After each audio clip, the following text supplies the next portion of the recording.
Anyare, bagong edisyon sa wikang Pilipino na kagat ngayon. Anyare, shortcut ng dalawang salitang anong at nangyari. Sa English, anong nangyari? Ay, what happened? Ito ngayon ang title ng pinakabagong channel sa YouTube at iba pang online platforms. Pwedeng i-apply anyari sa anumang pangyayari sa nakalipas at kasalukuyang panahon. The whys and the wherefores ng mga bumanderang events, kasangkot ang mga personalities na bakit gusto nating pakialaman. O, mga pakialamero at pakialamera, let the games begin. Anyare, EDSA 1, mass uprising or coup d'etat? Para masagot natin ang tanong na ito, we must review the events that happened, blow by blow.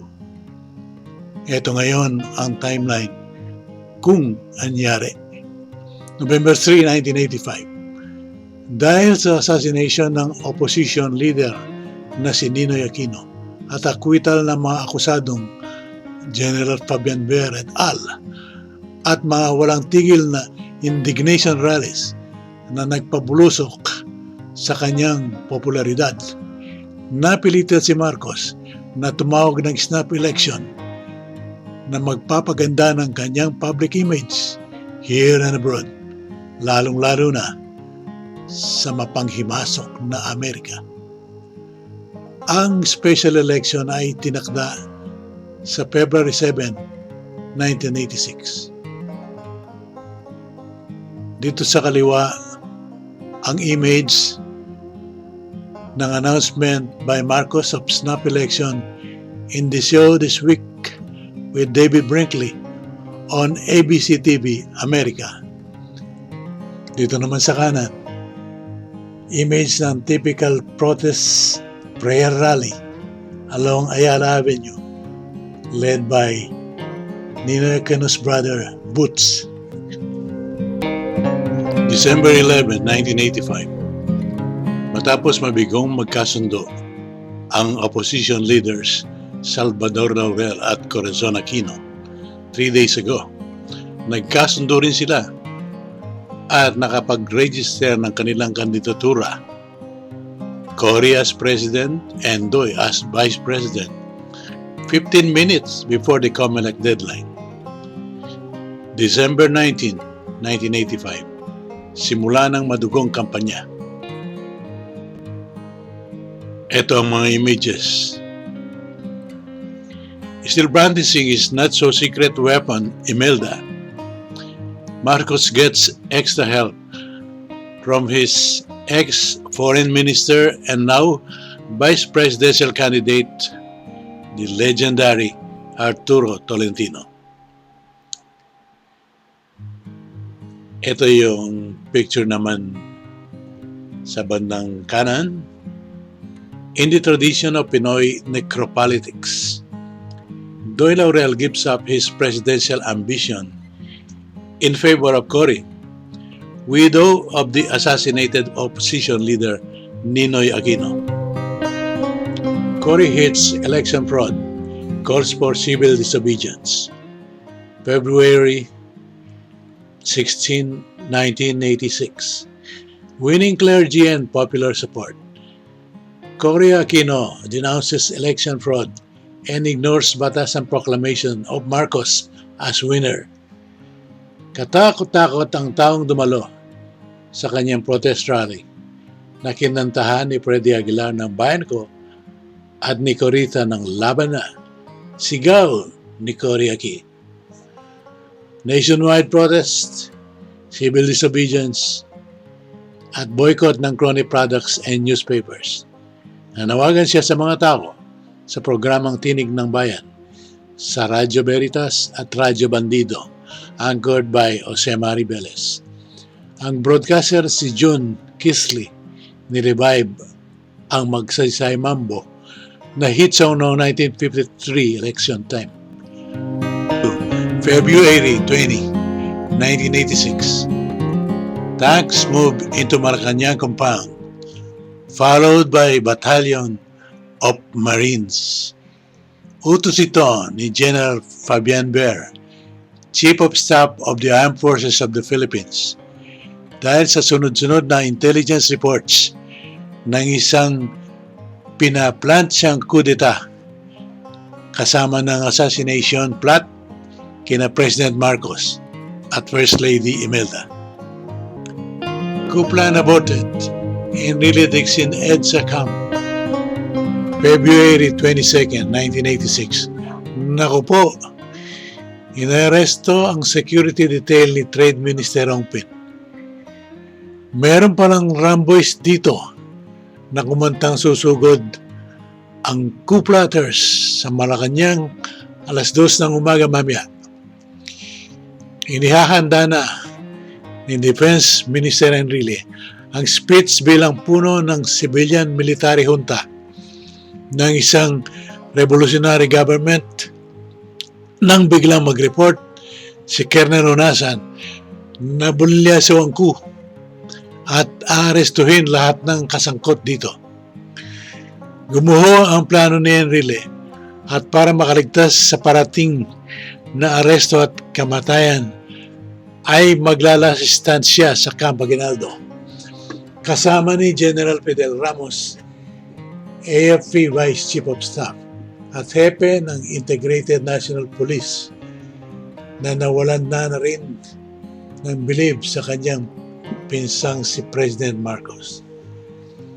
Sa kanilang press conference na dinaluhan ng local at international media alas 7 ng gabi, formal silang nag-atras ng support at loyalty kay Marcos and really declared that Marcos cheated his way to get elected and proclaimed winner by the batasang pambansa.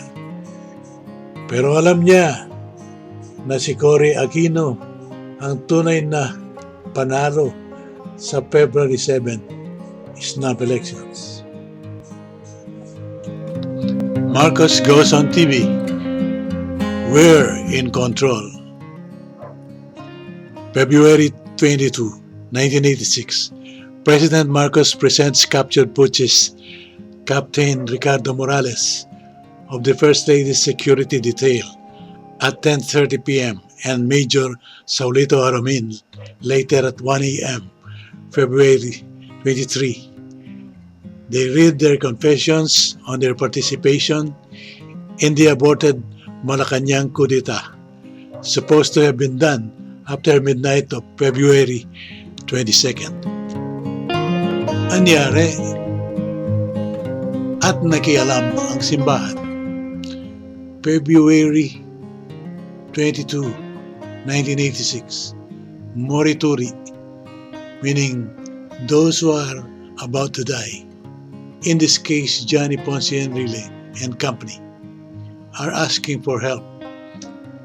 Expecting an attack from Marcos Bear forces in a darkened corner of Camp Aguinaldo, the defense chief begs Jaime Cardinal Sin, "I want to live." Sa simula, walang puwersa at laman ang panawagan ng Cardinal sa Radyo Veritas sa mga kapatid na Kristiyano. Stay at home at huwag sumali sa gulo. Yun lang. Upon persuasion for more stirring words, eto na. Get out of your houses and give protection to Minister Enrile and General Ramos. They are our friends. Shortly afterwards, more and more people leave their houses and gather at EDSA. Nakahinga ng konti ang mga coup pals. EDSA mass starts. Church-led uprising. February 23, 1986.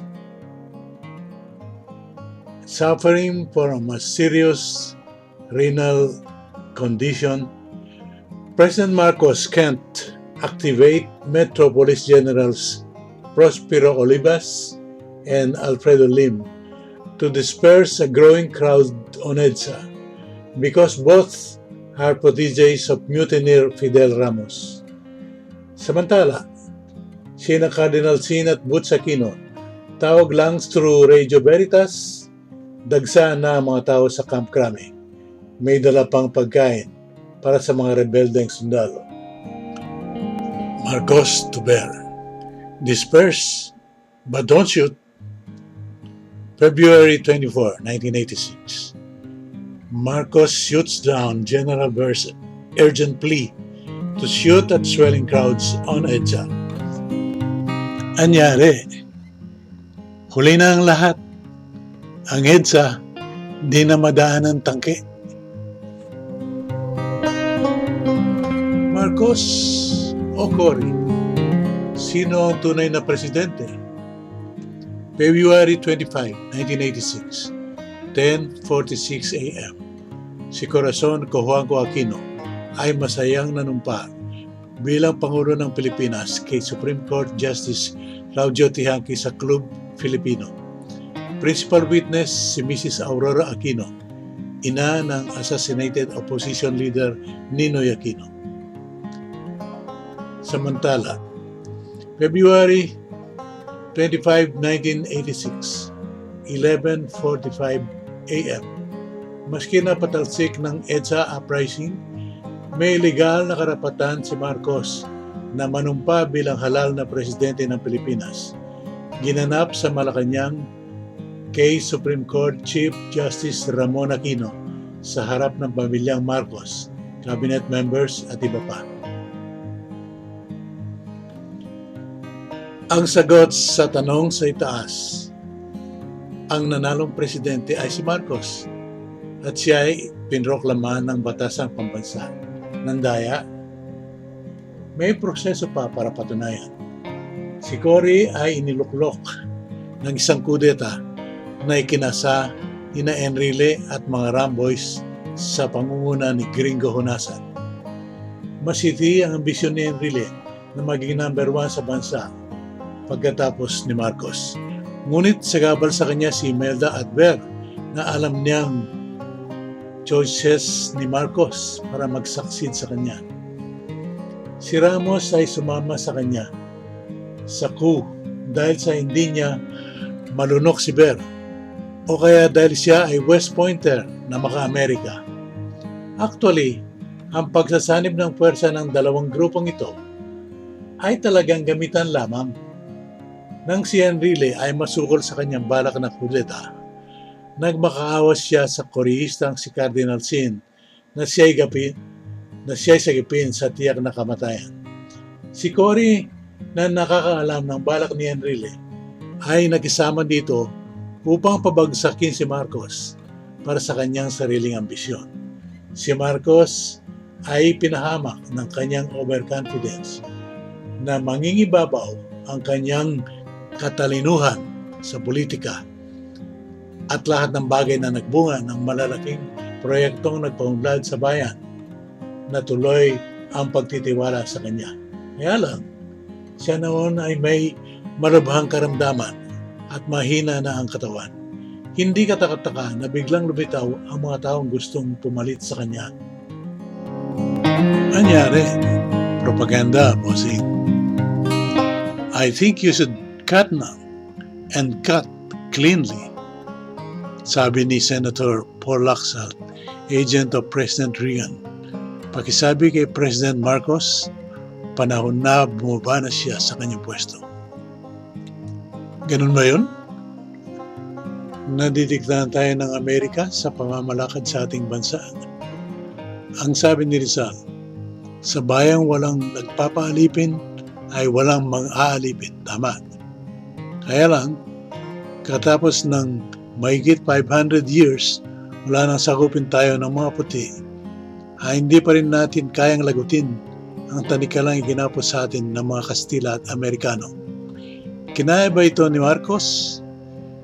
Diyan na sana siya patungo kung hindi ng problema sa kailangan tulong na pinansyal sa American International Monetary Fund o IMF at World Bank o WB. Kaya tuloy umasim ang US-Philippine relations at napatalsik si Marcos sa pwesto. May connection ito sa pananatili ng mga base militar ng Amerika sa Pilipinas na gustong galawin ni Marcos. Anyare, sa nangyari kay Marcos ay kasangkot. Ang karamihan ay hindi nila alam o hindi matanggap. Ang mga espiya ng Amerika through the CIA, through the foreign media correspondents sa Pilipinas. Ang simbahang Katolika through Cardinal Sin. Mga red or pink na komunista kagaya ni Ninoy Aquino at Joe Masison. Ang legal na political opposition sila Doy Laurel at mga fans ni Ninoy. Anman na oligarkong pinalitan ng Mana Marcos Cronis, gaya ng Ayala y Compañía. At baka malimutan ang mga makabayan at matasang ambisyon tulad din na Defense Minister Juan Ponce Enrile, Vice AFP Chief of Staff Fidel Ramos, at Colonel Gringo Honasan ng RAM o Reform the Armed Forces Movement na feeling double-crossed nang sila iwak sinikori at pabura ng mga komunista pagkatapos ng tagumpay sa EDSA. And lest we forget, the deep state led by Uncle Sam, who orchestrated this drama of what came to be known as the EDSA People Power Revolution na may part 2 pa.